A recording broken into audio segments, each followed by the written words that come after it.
ខ្ញុំមានដំណើរកម្សាន្តមួយទៅក្រៅហ្នឹងក៏ខ្ញុំឃើញមាននៅក្រៅប្រទេសហ្នឹងហើយបើសិនជាមាននៅខ្មែរដឹងតែតែខ្ញុំចាប់តែពេលខ្ញុំត្រឡប់មកវិញខ្ញុំឃើញមាននៅខ្មែរមែនការតែហ្នឹងក៏ត្រូវបានអ្នកផ្ទះគាត់ប្រឆាំងដែរគាត់ថាគាត់អត់ចង់ឲ្យជិះម៉ូតូទេគាត់ថាបើស្រឡាញ់ model របស់ខាង Poiso យកឡានទៅខ្ញុំអត់ទេខ្ញុំគាត់ថាខ្ញុំស្រឡាញ់ម៉ូតូហ្នឹងទៅមុខមុតមកតាមបាន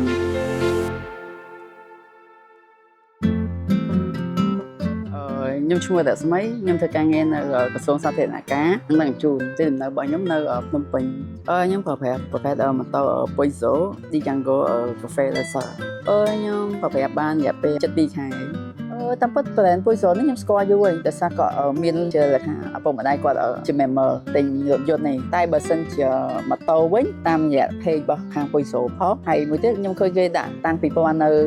យ៉ាងពីគ្រាន់តែឃើញភ្លាមចាប់អារម្មណ៍តែថាអី model មួយនេះសម្រាប់អ្នកដទៃខ្ញុំមិនដឹងតែសម្រាប់ខ្ញុំវាដូច old school ចឹងវាដូចរំលឹកការចងចាំពីអតីតកាលរបស់យើងពីព្រោះកាលពីក្មេងយើងក៏មានអតីតកាលជាមួយអ្នកផ្ទះដែរដូចជាកង់ខ្ញុំដូចជាអីចឹងខ្ញុំធ្លាប់ជិះម៉ូតូអីមួយគាត់អញ្ចឹងដូចឃើញម៉ូតូនេះវាហាក់បីដូចជា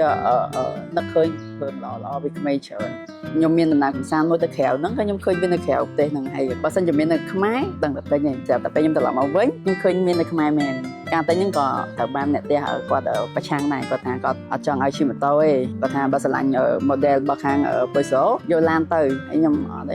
គាត់ថាខ្ញុំស្រឡាញ់ម៉ូតូហ្នឹងទៅមុខមុតមកតាមបានចំណុចជាច្រើនគឺវាអត់មានជាន់ model មួយណាគេទេហើយបើនិយាយពីតម្លៃខ្ញុំប្រាប់ទៅអ្នកដែលគេសួរខ្ញុំគេអត់ជឿទេដោយសារតែវាជា model របស់បារាំងហើយវាពិតជាស្អាតពេលគេសួរថាជាប្រភេទម៉ូតូអីគេមកពីណាអីចឹងប្រភពដើមខ្ញុំប្រាប់ថាវាជាប្រភេទម៉ូតូ Poiso របស់ក្រុមហ៊ុន Poiso ហ្មងបើនិយាយមកដល់ឥឡូវវា127ឆ្នាំហើយនៃការបង្កើតប្រភេទនេះតទៅពេលខ្ញុំឃើញវា classic វា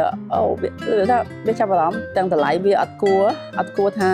របស់ល្អហើយតម្លៃប៉ុណ្ណឹងហើយមិត្តភក្តិក៏ដោយអ្នកណាក៏ដោយដែលខ្ញុំប្រាប់ថាតម្លៃម៉ូតូនោះអត់ដល់3500ទេវានៅក្រោមតម្លៃហ្នឹងអញ្ចឹងបើអត់ជឿខ្ញុំទេទៅ Poiso ទាំងអស់គ្នា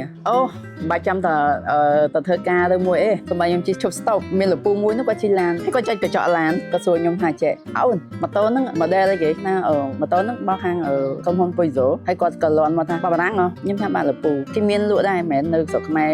ណាគេមានគាត់ថាតម្លៃប៉ុន្មានដែរហើយខ្ញុំក៏ជំរាបគាត់ទៅតាមហ្នឹងទៅតាមជាក់ស្ដែងពេលដែលខ្ញុំទិញហ្នឹងវាចំ promotion អញ្ចឹងទៅតាមរដូវកាលរបស់គេតម្លៃវាអត់ដូចគ្នាតែជាក់ស្ដែងវាអត់ថ្លៃទេបើនិយាយពីបទពិសោធន៍វិញម៉ូតូនេះទៅណាមកណាទីចាប់អារម្មណ៍ហ្មងលើថាយើងអត់ស្អាតទេប៉ុន្តែយើងជិះម៉ូតូស្អាតគេមើលយើងច្រើន function វាជាច្រើនវាដូចឡានវាមានទាំងប្រព័ន្ធ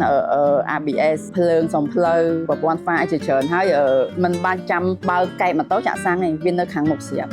ជិះទៅខាងជិះក្រុងបានច្រើនដែរតែมันឆ្ងាយដោយសារកាលពីមុនខ្ញុំក៏អត់ដែរជិះម៉ូតូឆ្ងាយដែរប៉ុន្តែពេលដែលខ្ញុំជិះម៉ូតូនេះទៅខ្ញុំមានអារម្មណ៍ថាទៅបានច្រើនកន្លែងតែប៉ុតខ្ញុំត្រូវមាន plan ចង់ទៅឆ្លងខេត្តជាមួយមិត្តភក្តិខ្ញុំឆ្ងាយដែរប៉ុន្តែអត់មានពេលទៅប៉ុន្តែខ្ញុំជិះបានទៅដល់